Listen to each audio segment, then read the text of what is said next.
Welcome to Power for Living, a broadcast brought to you by the Orchard Knob Missionary Baptist Church, located at 1734 East 3rd Street in the city of Chattanooga, Tennessee.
morning from the Old Testament book of 2 Samuel.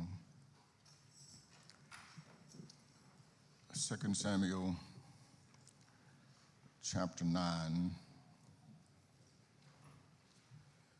want to commence reading at the first verse. For brevity's sake, I won't read through the entire chapter, but I would encourage you at your leisure and during your time of personal devotion that you will read the entire chapter of 2 Samuel chapter 9. I'm reading from the NIV. David asked, "Is there anyone still left of the house of Saul of whom I can show kindness for Jonathan's sake?" Now there was a servant of Saul's house named Ziba. They summoned him to appear before David, and the king said to him, "Are you Ziba? At your service," he replied. The king asked, "Is there no one still alive from the house of Saul to whom I can show God's kindness?" I'm going to rest my reading there. Grass withers, the flower fades, but the word of our God endures forever. You may be seated in the presence of the Lord.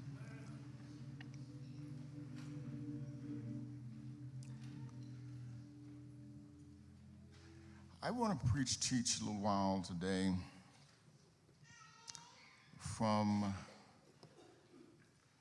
if I had to say, one of the most profound stories that I have grown to love over the years. Probably one of my favorite biblical passages. From Lo-Debar to the king's table. It may sound familiar because in 2020, I was invited to come here and preach a Men's Day. And I preached this same text, and it was entitled "From Lo-Debar to the Palace." Today, after much conviction in reading and studying, the Lord convicted me to improve upon that thought. Not just to the palace, but to the king's table. There's a difference between the palace and the table. Let's see. From the barren land of Lo-Debar to the king's table. From Lo-Debar to the royal table. It's a journey that focuses on the idea, the subject of grace. This message highlights how God takes us from brokenness to blessings, from shame to sonship. Grace picks us up from the place of nothing and seats us at the table of everything. Grace moves us from a dry land with no pastor, a prepared table, and takes us to a prepared table where our cups run over. Grace escorts us out of the shadows of rejection into the spotlight of divine reception. In 2 Samuel 9, God has given us this master portrait concerning the subject of grace. He shows us the human brokenness on a canvas that allows us to see ourselves and to journey with him as he shows us the power of the grace of God. David's story concerning Mephibosheth, it's not just a historical footnote in 2 Samuel 9, but it is the Old Testament preview of the gospel. If you had no other book, if you had no other chapter, this chapter in itself shows you the gospel, because it shows you how God comes down and rescues us from this thing called sin. And here it is that the story of David and Mephibosheth, it is how God the King remembers those that often feel forgotten. David and Mephibosheth, it's an interesting story. It's intriguing because David has now become king. He's now king, and for more than 15 years, David had run from this king named Saul. Saul had a grandson named Jonathan, who was a close friend and mentee of David. And for all of these years, Saul had tried to kill David.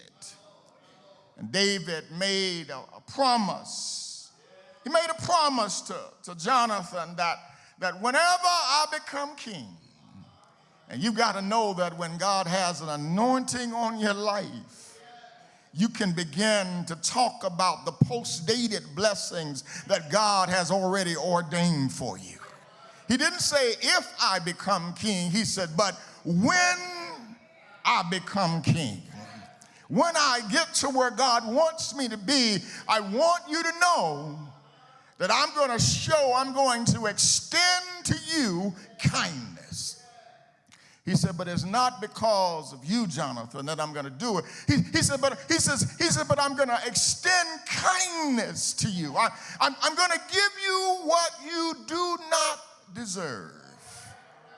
I'm going to extend to your bloodline, because it is the priority, it is the recommendation of every king once he emerges as king, to make sure that he destroys the bloodline of the previous king, so that no one will try to overthrow the king.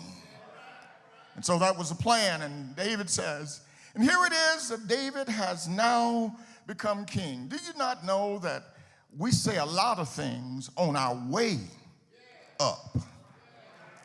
And sometimes when we get up, when we arrive, things change. You no doubt have some friends who promised, I'll never forget you. And as soon as they got to where they were going, you don't hear from them. They don't email you. They don't text you. They don't call you. But David here does something that is unusual. He helps us to understand what this journey is about. So let's see what this text teaches us. The first thing that we see is that David says, if you're going to make the journey from Lo-Debar to the king's table, you have to first of all understand you need a covenant-keeping king. In other words, you need to be in relationship with the one who owns the palace and the table, so that you can get the invitation that nobody can disqualify you from. So what's amazing here, it's been many years, and David is now keeping his word. And what's amazing is that he did not allow power, position, or prestige to cloud his vision. He remembered what he promised Jonathan. And now that he has a new job, a new title, a new crowd, he doesn't allow what's around him to influence him to forget about what he promised. Because a real covenant friend will always keep their word. Whether they're in the valley or on the mountain, if you're with me, I'm with you. I know some people who people often tell me, say, Pastor, I'm with you when you're right. I need you to be with me when I'm not so right, because I need somebody to help me to get it right. If I'm right, God will help me. But every now and then, you're like me, no doubt. You get it wrong, and you need somebody to be with you to help you to get it right. And so Jonathan, David remembers Jonathan. Listen to David's inquiry. David said, is there anyone left of the house of Saul that I can show kindness to for Jonathan's sake?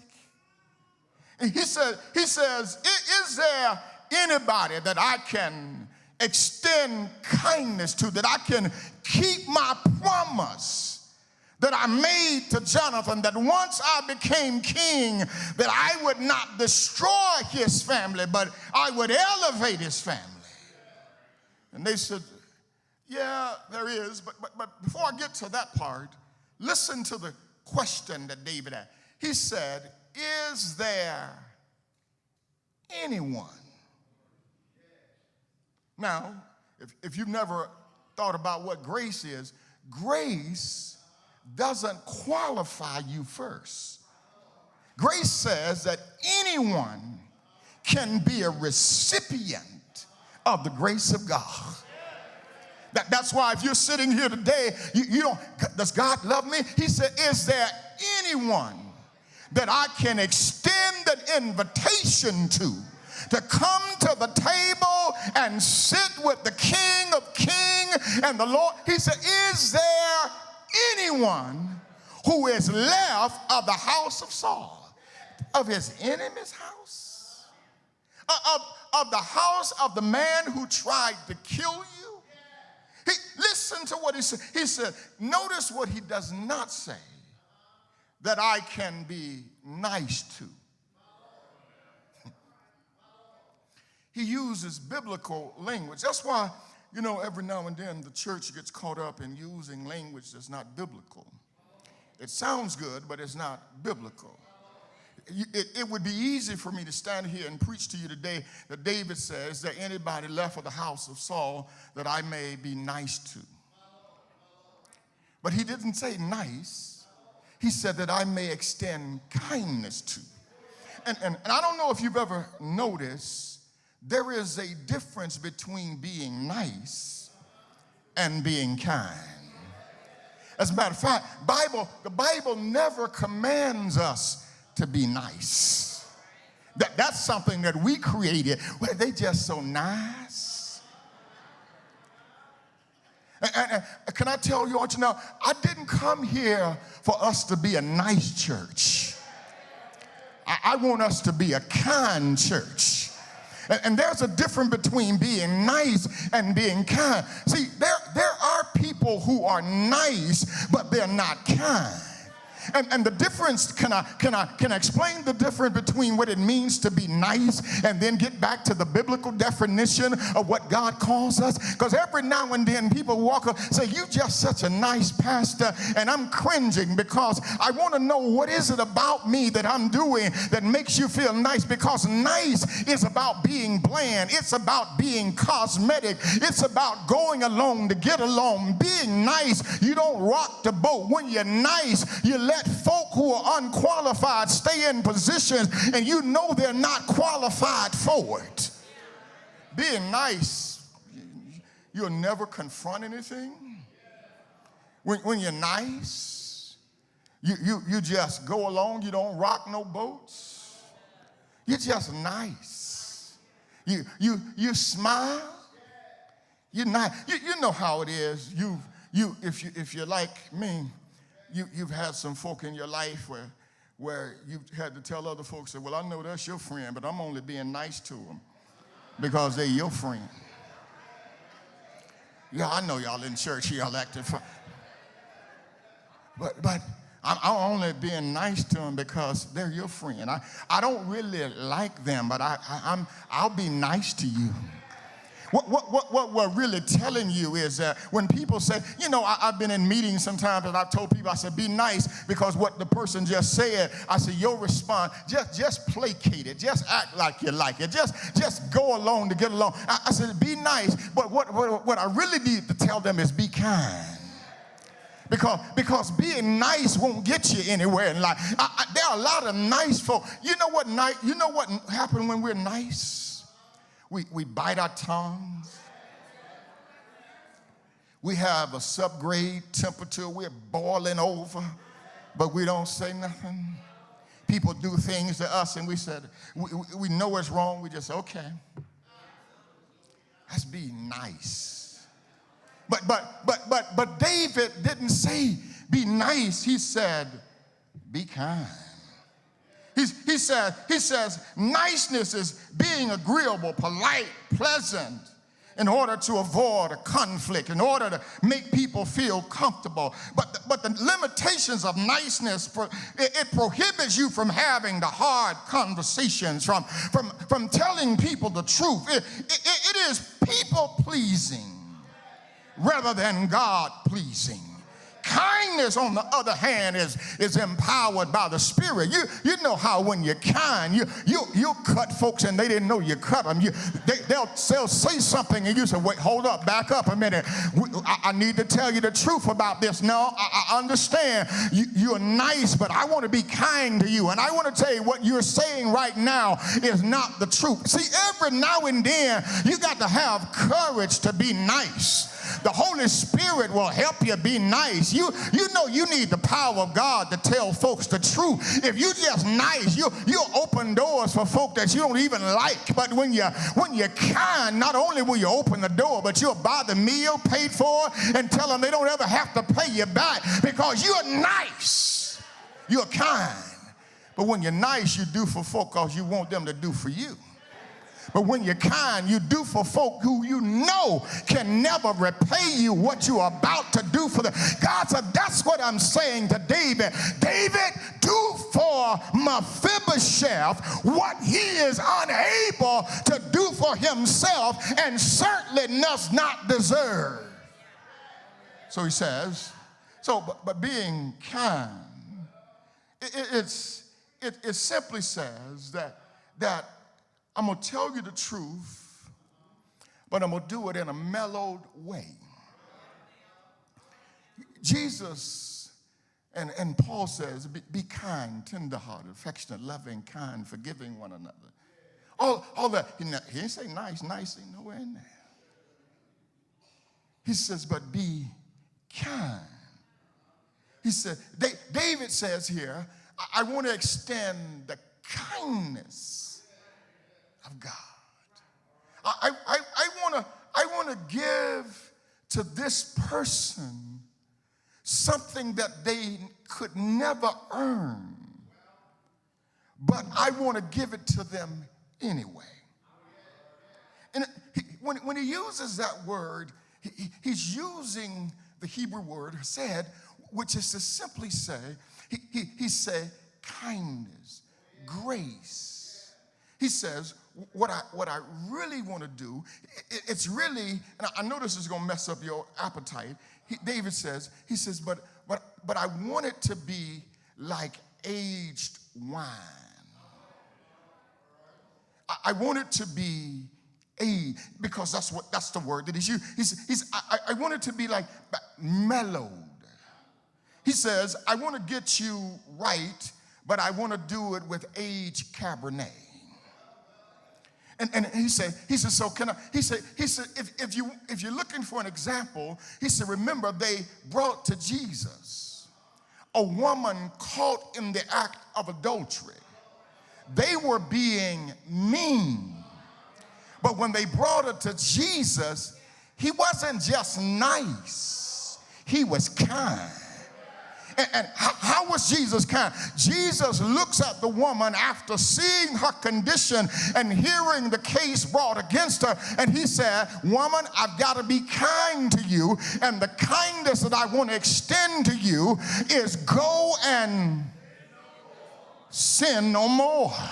He did not dismiss the fact that she was not guilty of it, but the way he handled it, he said, I'm going to give you the truth, but I'm going to give it to you in a kind way. Go and don't get caught in this no more. Don't go back to where you used to be. I have no charges that I'm going to bring. I'm going to dismiss the case, but I want you to know you don't deserve a dismissal, but because I'm going to give you kindness, I'm going to dismiss the case. My brothers and sisters, I know we in church today, but you ought to thank God for kindness. You ought to thank God that we serve a kind God. He's not just nice to us, but he's kind to us. He gives us what we don't deserve. None of us have been so kind that we deserve to be here today, but God said, because of the kindness of a living God, I spared your life. Think about it this way. Can I give you a hood definition? Think of niceness as this. Niceness is holding the door open with a fake smile. Yeah.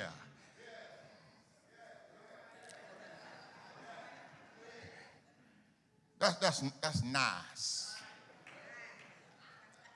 Kindness is opening your wallet, your calendar, your heart to someone who can't repay you for it.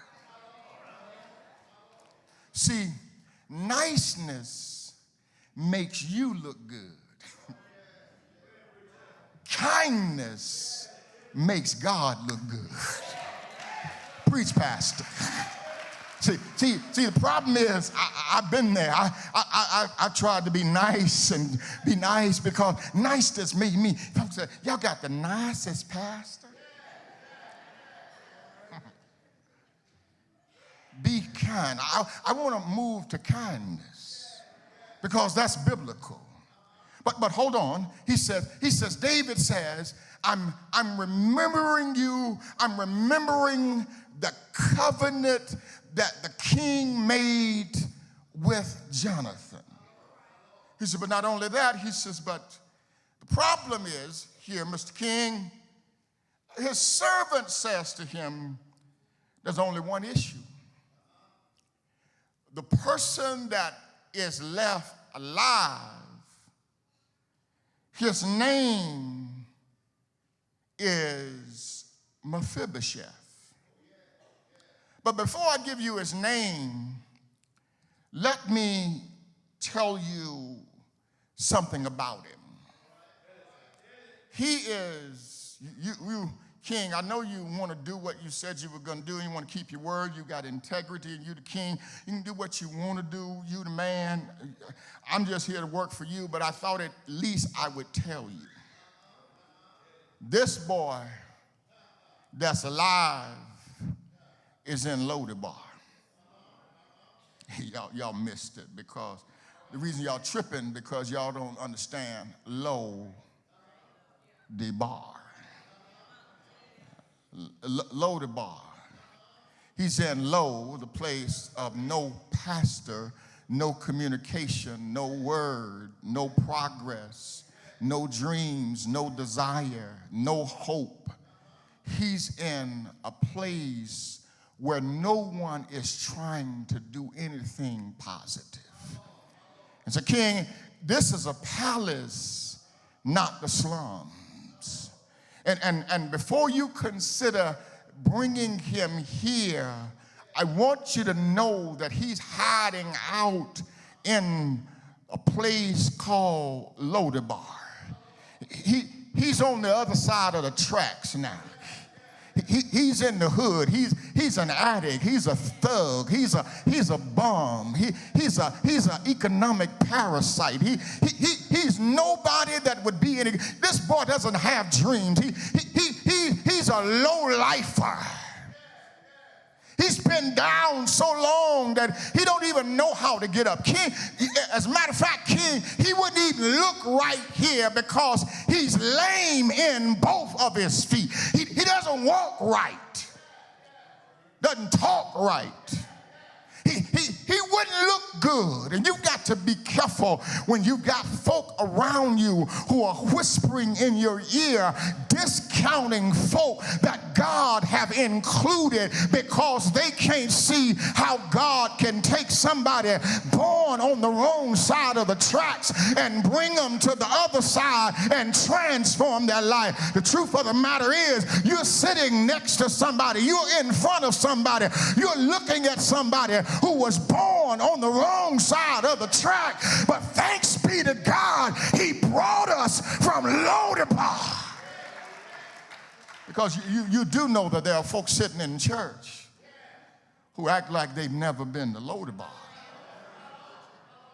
who act like they've always been where they are. In Lo-Debar, it's a barren wasteland. Nothing grows there. Nothing changes there. You wouldn't put Lo-Debar on a postcard and send it to anybody. Lo-Debar, it's a food desert. Can I talk about Lo-Debar a minute? It's a place where there's a liquor store on every corner and no fresh produce nowhere. It's a place where you can buy Cheetos and they're cheaper than carrots. It's a place where children grow up hungry and undernourished and never come to grips with the reality that vegetables are better than processed foods. Lo-Debar, it's a place where you got underfunded schools. You got metal detectors at the front door, but no computers in the lab. Teachers are stretched thin. Students are sitting in overcrowded classrooms. Dreams are being suffocated because they do not believe that they can arrive. Lo-Debar, it's a prison cell, whether it's by brick or it's a one that's in vision. Have you ever seen people in a prison without bars? They can't see how they can get from where they are because they are stuck in the place they are. They don't believe they can succeed. They don't believe that they can be a success. They've never been told that they are loved. They've never been told that they are fearfully made and wonderfully made in the image of God. They are in a prison without bars. Lo-Debar, it's a place of depression. It's when you smile in public but cry in private.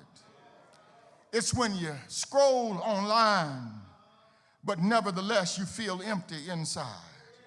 It's where you are surrounded by invisible friends, but you still feel like you're in an invisible community.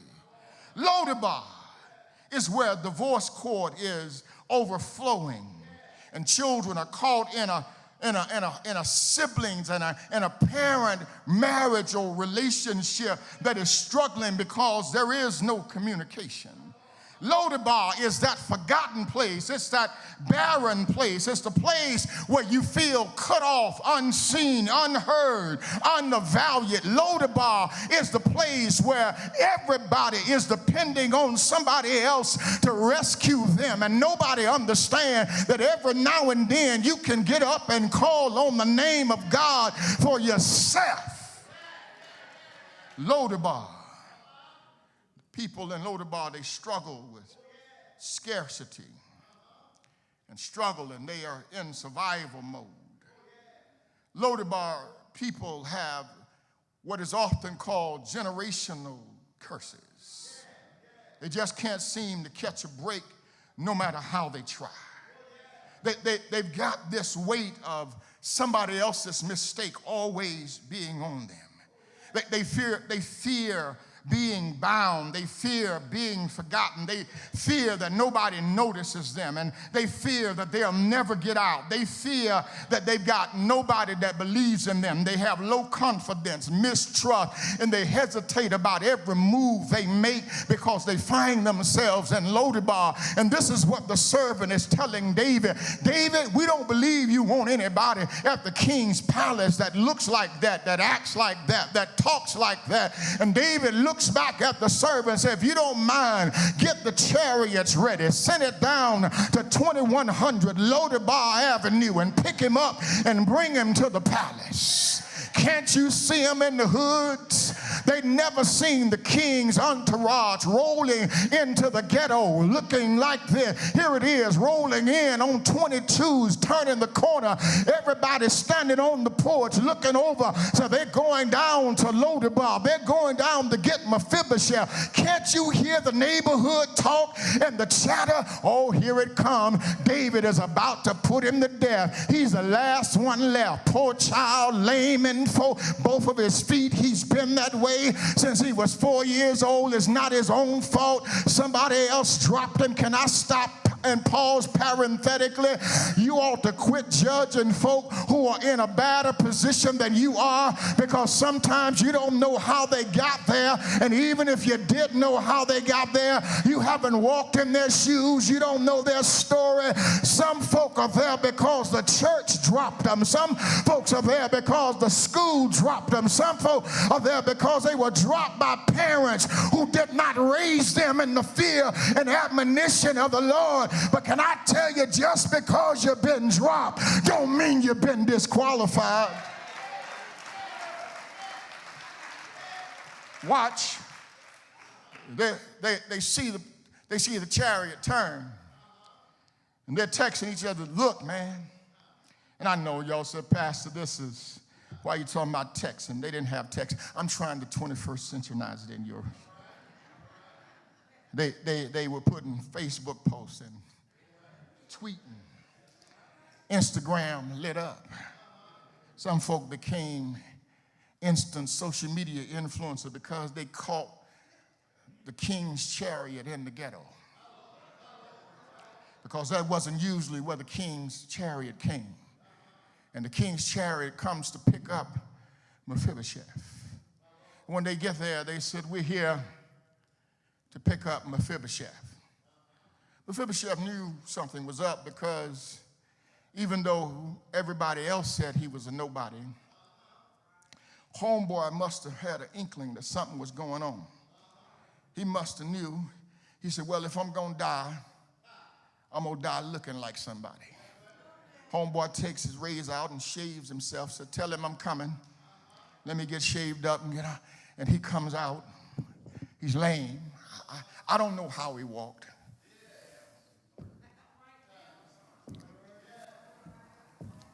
He's lame. But he walked out and he gets in the chariot. Doesn't say anything to anybody. They tell him the king wants to see you.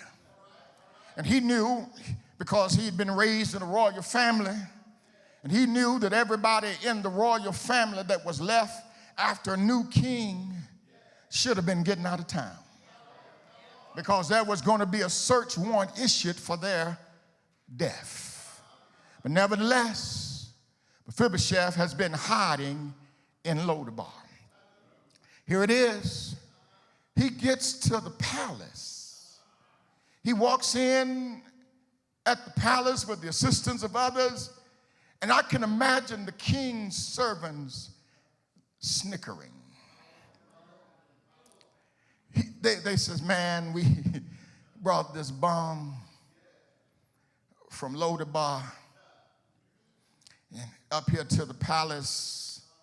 David said he wanted to see him. I don't know which one of us going to take him out, but I can't wait to wipe him out. You know. And here it is. They're there. Mephibosheth walks in. He's got scars because he's been in Lo-Debar. He's got scars from his childhood that's followed him into his adulthood, not because of his decisions, but because of the adults in his life who were careless. But yet, he's been invited to a table that he did not earn. And see, let me tell you something about grace. Grace will erase the scars and bring you to a table redeemed in the blood of the Lamb. And so Mephibosheth, because he's lived in hiding for so long, he fears judgment. Look what happens. He comes to the king's table, and watch this. He's there. The king calls his name. Mephibosheth. He hasn't been called Mephibosheth in so long. Mephibosheth. He doesn't even respond. Mephibosheth. It's amazing when folk give you a name that refers to your issues and not to your character. He doesn't recognize his own name. He's got royalty in his bloodline, but he's living like a pauper. He's got destiny riding on him, but he can't see it because of what people have done to him. He doesn't believe in himself because he doesn't know how to respond to good treatment. Everybody has been nice to him, but nobody's been kind to him. In all of his life, the only thing that niceness got him was a hand out. But kindness has come to give him a hand up. And I don't know about you, but you can survive on niceness, but you can thrive on kindness. When somebody looks at you and tells you the truth, that you've got destiny in you, that you've got hope in you, that you've got potential, that you are better than what you are living, you are at a level that God did not destine for you to be, you can go further, you can do more. Have you ever looked yourself in the mirror and saw the potential that God sees in you? God said, I didn't make a mistake when I know your mom and daddy didn't think you were coming, but guess what? I purpose for you to be here. And since I purpose for you to be, I know the abortion didn't work. I know leaving you by yourself didn't work. I know you went through hell to get to where you are. But guess what? Your scars do not disqualify you from being who I want you to be. So he looks at him, he says, Mephibosheth responds, and when he does respond to David, he says, why? Why are you being kind to me? He said, because I am not just a dog. He said, I'm a dead dog. In other words, he says, all of my life, I've been treated like a dead dog. I've been treated bad. I've listened to folk call me a bum, a thug, no good. You just like your old daddy. He wasn't nothing. Your granddaddy wasn't nothing. You ain't gonna be nothing. You'll never amount to anything. You'll never grow up and do anything. And here it is, you are the king, and you are calling me by my name and not out of my name. There's some sisters and brothers here this morning. You may have been through a bad relationship and you don't know how to get started on a new relationship.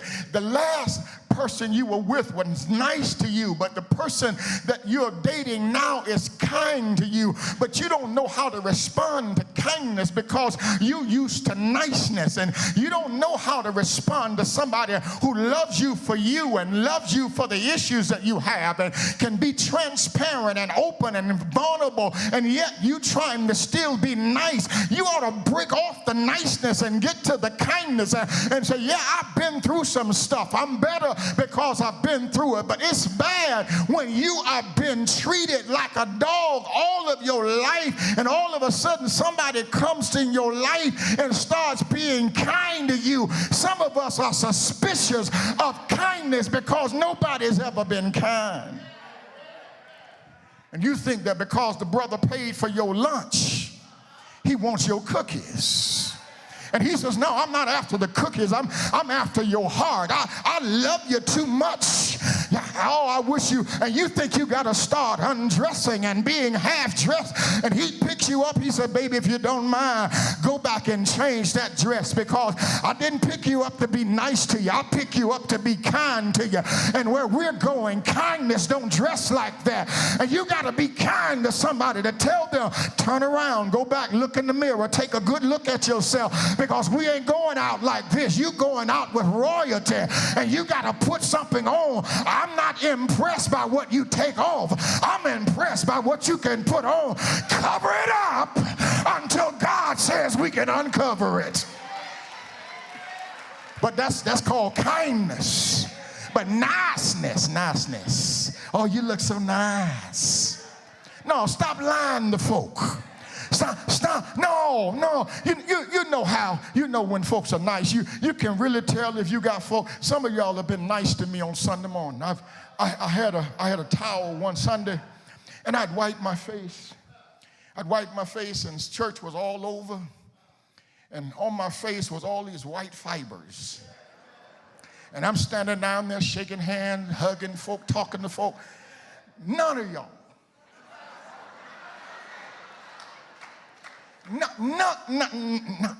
Not near one of y'all walked up and said, Pastor, go to the office and wipe your face. See, that's called niceness. Kindness was a pastor, take a break. We'll be here when you come back. You know how you can tell if folks are nice to you. Have you ever had some lettuce stuck in your teeth? And you talk for 20 minutes? And you got up and went to the bathroom, and all of a sudden you smile, and nobody at your table told you had lettuce stuck right in the center of your teeth, and you call all them folks your friend. You go back to the table feeling so embarrassed. Y'all let me talk for 20 minutes. But a kind person would lean over and say, baby, go to the bathroom, check yourself, because you got some stuff hanging in your mouth that you need to handle. You know how it is. Sometimes you need to tell folks your nose nasty, go to the bathroom. Not right here, go to the bathroom. But some of y'all look at folk with dirty nose, dirty teeth, bad breath, and won't even say anything. Give them a mint, something, help them out, be a blessing. Say, oh, I come to be a blessing in the name of Jesus. You got to be kind. Watch. The chef gets up. I'm done, because I know it's NFL preview kickoff day. So we're at the table, but to my credit, I didn't start till 10:39. Hold on, I'm done. So he wasn't invited just to the palace. He was at the table. Can I give you this quickly and I'm done? See, there's a difference between being in the palace and at the table in the palace. Because you can be a guest at the palace and not treated to the table like family. At the palace, you can tour the rooms, but at the table, you can share a meal.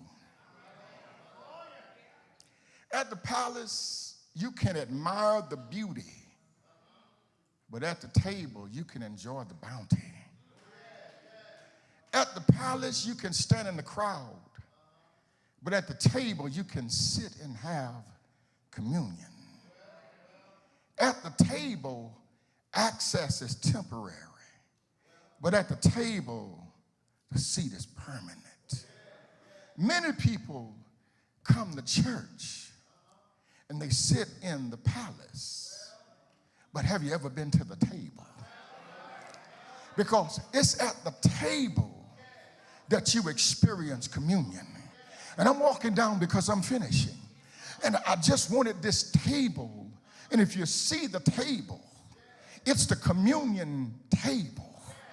And so what happens at the communion table, Mephibosheth is invited to the table.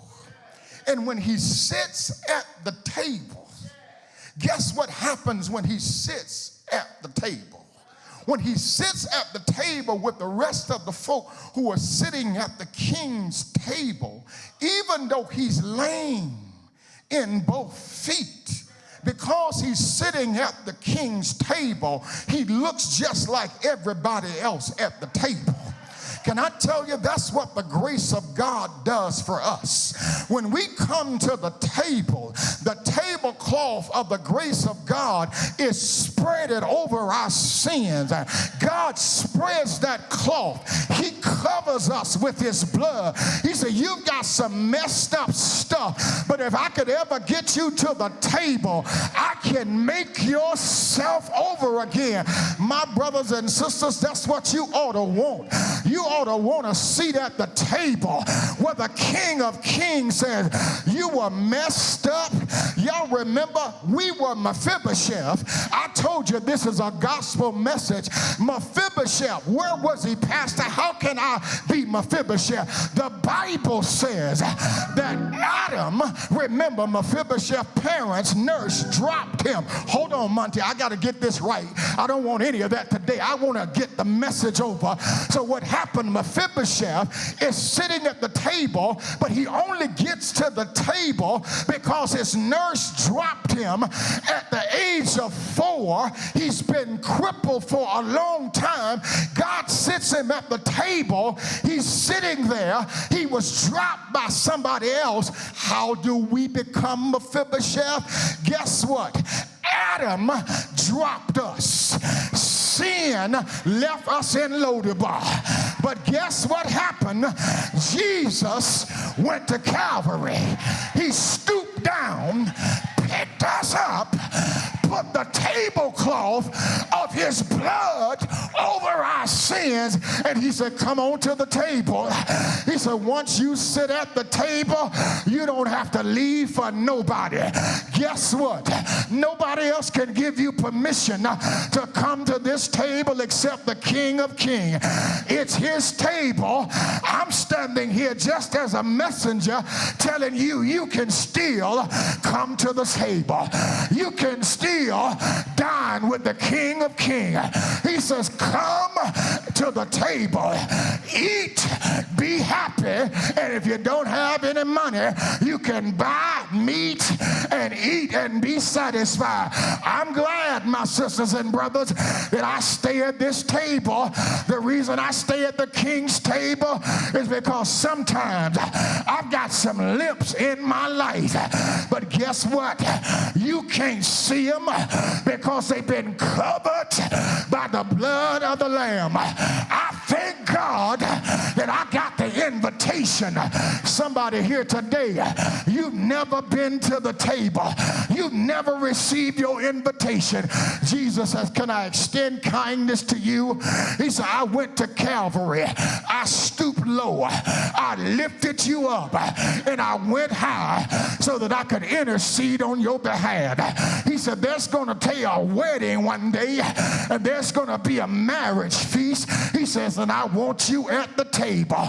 He said, but the only way you can be at the table is you got to accept the invitation to come just as you are. Is there anybody here today thanking God that he has forgiven you of your sins, thanking God that life dropped you, but Jesus rescued you. Thank God that the world counted you out, but Jesus counted you in. Thank God you've been the Lo-Debar, got the t-shirt, but thanks be to God you are sitting at the King's Palace with your Lo-Debar t-shirt on, because God saves from the guttermost to the uttermost. Is there anybody can give God praise for rescuing us from Lo-Debar? Thank you for tuning in to today's broadcast of Power for Living. Please join us each Wednesday for the teaching of God's Word at 6:30 p.m. and each Sunday morning at 9:30 a.m. Eastern Standard Time for our worship service. For more information about our church and other activities, you may call our church office at 423-629-6115 or log on to our website at www.orchardknob.org.